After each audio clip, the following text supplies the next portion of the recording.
Bonjour à tous et bienvenue dans cette vidéo où nous allons voir ensemble comment maqueter votre site web. Alors pour ce faire, vous avez deux approches. La première consiste à dessiner sommairement à la main pour poser vos idées. Vous allez voir ici un exemple de maquette. Comme vous pouvez le constater, c'est simple, pratique et à la portée de tous. Sur ce même dessin, vous pouvez également identifier les codes couleurs à utiliser. Alors comment identifier ces codes couleurs? Voici quelques outils qui pourront vous être utiles.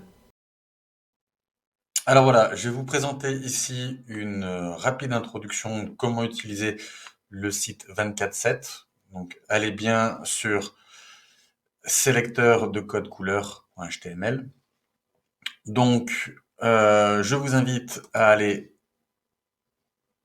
sélectionner un logo. Voilà, admettons. Et vous voyez, vous avez juste à cliquer sur un code couleur pour avoir directement la définition ou sa traduction dans les différents codes. Voilà, je ne vais pas rentrer dans la signification de chacun des codes, mais les deux principaux que vous aurez à utiliser, c'est HEX et RGB qui se trouvent ici. Voilà, vous avez la possibilité de copier. Comme vous le sentez, vous pouvez changer autant de fois que vous voulez. Et voilà rapidement comment cet outil fonctionne. Mais vous pouvez également identifier la source de vos images et de vos vidéos. Personnellement, je vous recommande d'utiliser du matériel libre de droit ou du matériel que vous avez produit personnellement. Vous pouvez aussi identifier les typographies, votre logo et les titres. Dans une deuxième approche, vous pouvez utiliser des outils digitaux pour créer vos maquettes. Voici tout de suite quelques exemples d'outils. Alors le but, à travers cette approche, c'est de produire un résultat beaucoup plus qualitatif.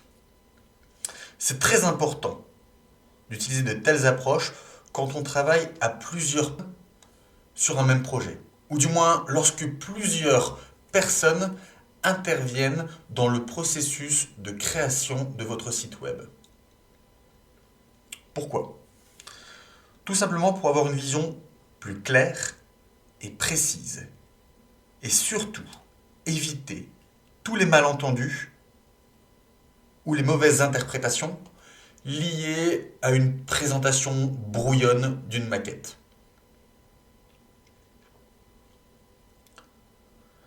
Personnellement, je vous recommande de mixer les deux approches.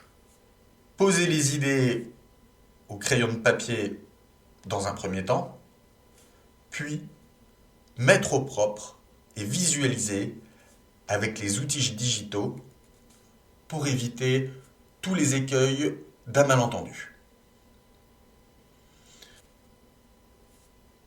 Allez, c'est à votre tour, n'hésitez pas à pratiquer et à très bientôt pour une prochaine vidéo.